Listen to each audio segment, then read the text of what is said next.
Amados irmãos e irmãs, hoje celebramos a festa do apóstolo São Tomé.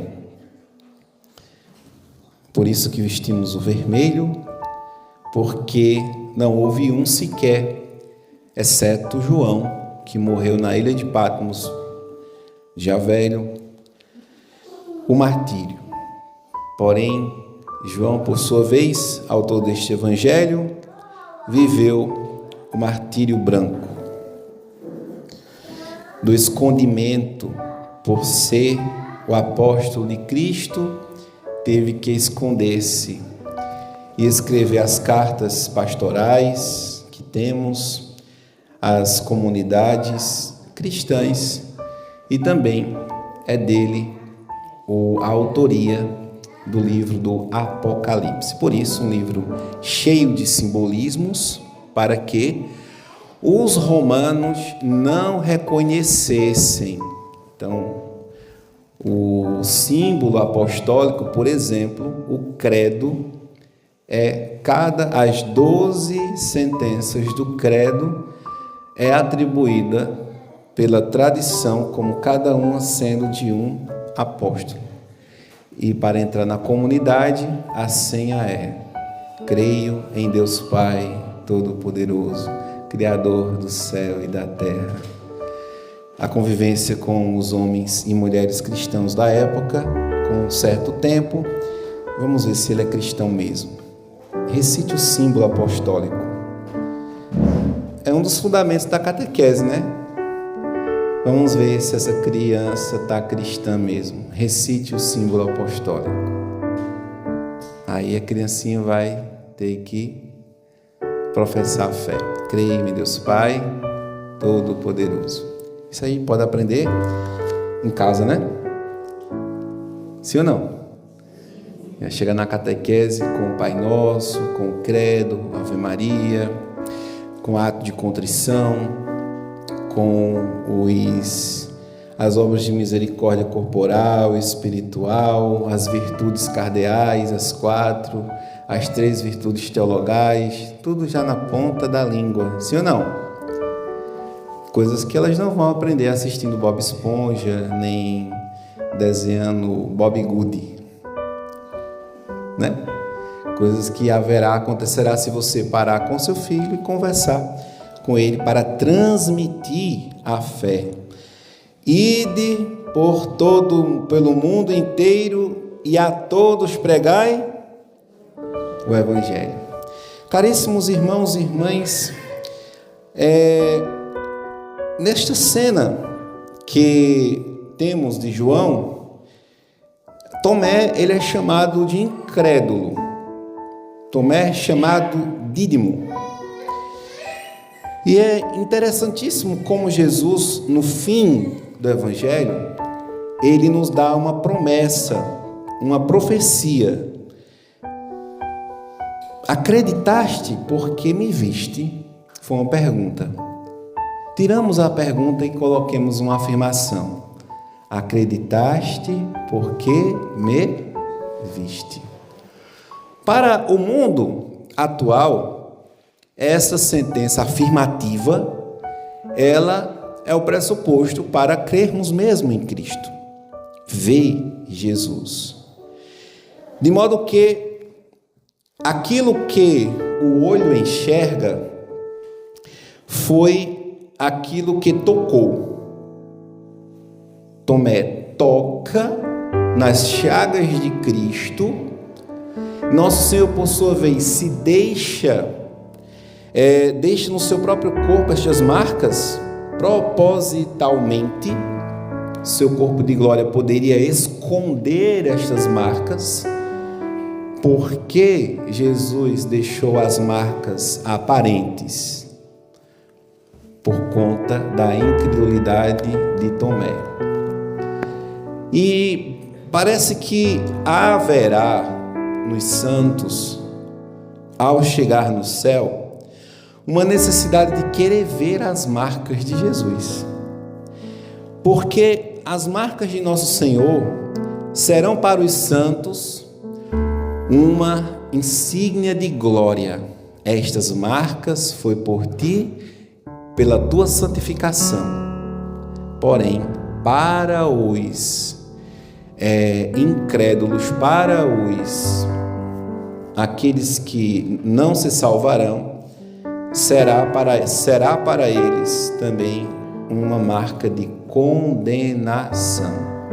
Estas marcas foram feitas por vós que não vos converterdes. Então, providência divina, Jesus deixa as marcas.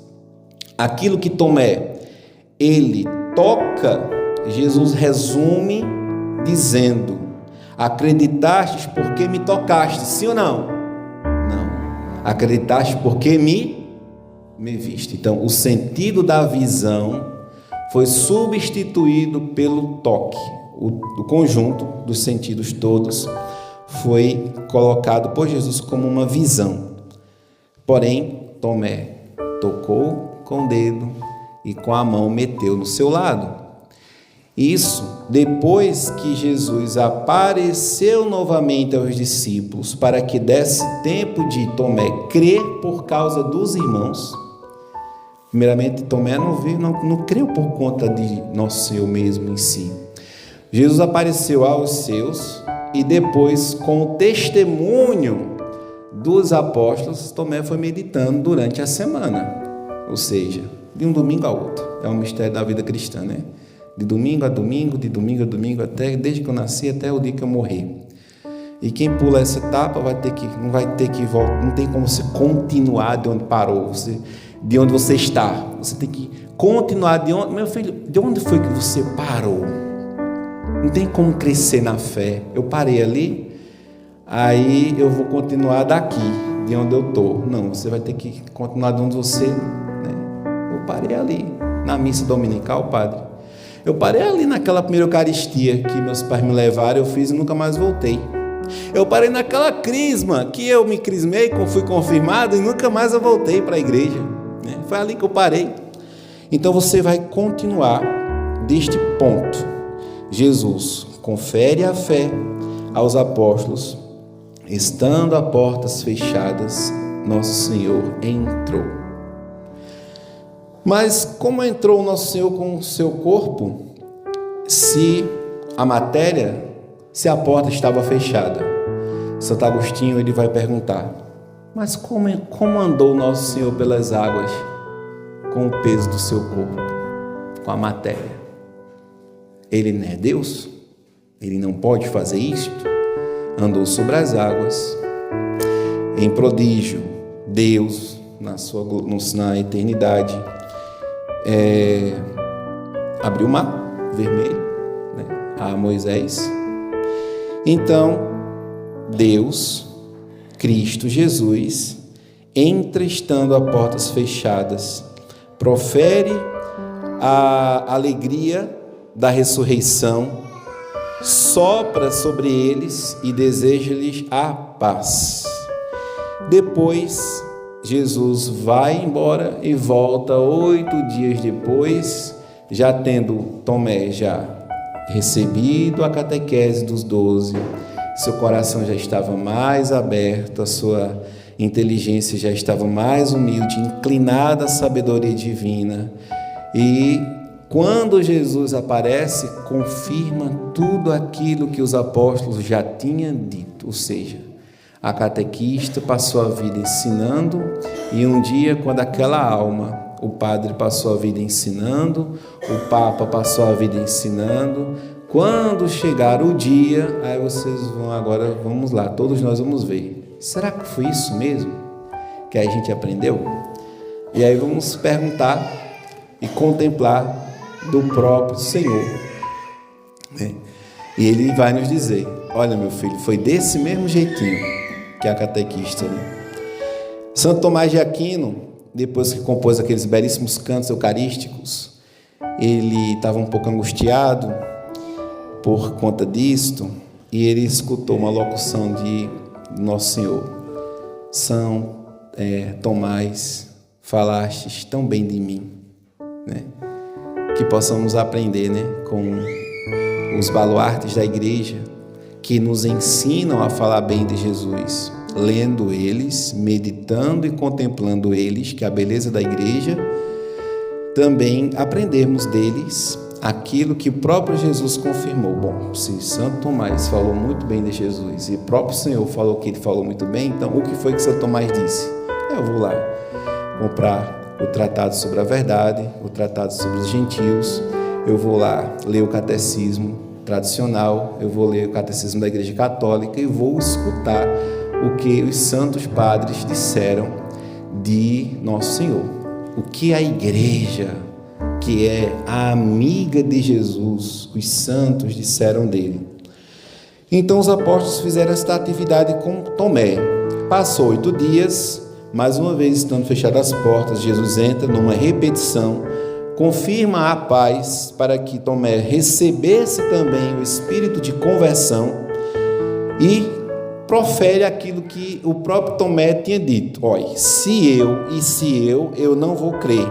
Então Jesus disse, Nosso Senhor, então vá lá, meu filho, bota sua mão aqui, seu dedo aqui e meta. Agora, interessante que o verbo não coloca, é meta, ou seja, estava aberto o lado de Jesus por causa da lança. Tomé assim faz e Jesus confere, trocando os verbos tocar por ver, ou seja, quando eu toco a fé, quem vê é a minha alma, minha consciência, que é tocada pela virtude da fé, a minha inteligência, que irá convidar a minha vontade a dizer, peraí, tem algo mais elevado aqui, que eu, como filho de Deus, não posso ficar na ignorância, né? Não, peraí, parece que quando dois casam na igreja, tem algo mais elevado aqui na frente do altar com o sacerdote do que o ajuntamento da filha do Michael Jackson com o cabeludo lá, que é um tal lá, que está afim da herança da pobre da menina.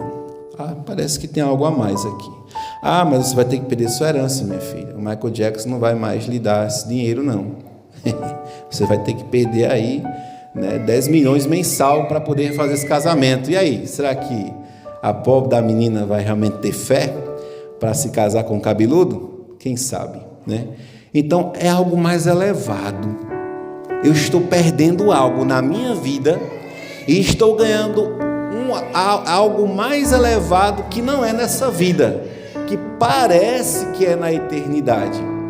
Porque nosso Senhor Jesus ele vai concluir o Evangelho dizendo: bem-aventurados os que creram sem terem visto. O verbo está no pretérito. Nosso Senhor não está dizendo bem-aventurados os que crerão no futuro, não. Nosso Senhor já está consumando tudo o que nós já estamos vivendo no presente, confirmando a sua igreja. Bem-aventurados os que creram, sem terem visto. De modo que nós não julguemos querer ter nascido em um tempo passado para ter conhecido Jesus. Eu preciso lembrar deste versículo. Ainda bem que eu não nasci lá, que eu estou no tempo presente e Jesus confirmou-me com este versículo. Eu sou então bem-aventurado. Caríssimos irmãos e irmãs, vamos com a Rainha dos Apóstolos, a Virgem Santíssima, Nossa Senhora do Perpétuo Socorro, que foi doada por Jesus para que pudéssemos, pelo apóstolo João, levá-la para a nossa casa, como foi dada a São José. E, de fato, vamos levar Nossa Senhora do Perpétuo Socorro para casa. Ou se ela já está, agradecer, porque lá ela já está. E se ela está, deverá ter certamente muito de virtude, muito de entrega, muito de doação. E se ao contrário disto há então intrigas, difamações, falta de paz, de bondade e de verdade, é sinal que precisamos sim levar ela para casa e que ela nos dê coragem e força com o seu testemunho, para que, como São Tomé, também nós possamos confirmar a nossa fé e viver o nosso martírio branco de cada dia, com o nosso sim de cada dia. E aqui nós estamos, e este é o sentido de nós iniciarmos o tríduo dedicado a ela, Nossa Senhora do Perpétuo Socorro. Amanhã estarão os terçários, coordenadores da nossa Igreja Matriz, e domingo estaremos encerrando o tríduo às 5 horas da tarde, sábado às 5 horas da tarde, com a missa do sábado mesmo, porque pelo horário, e com a animação dos nossos artistas da cidade, São Jordão, da cidade não, da Paraíba, do Nordeste, que vocês vão para longe, com o talento de vocês. E Ari vão animar a nossa festividade com grande quermesse e também a animação da comunidade. E isto é um grande motivo para nós celebrarmos e assim irmos além do resultado financeiro da festa e celebrar com fidelidade e que o resto possa vir por acréscimo. Glória ao Pai, ao Filho e ao Espírito Santo, como era no princípio, agora e sempre. Creio em Deus Pai.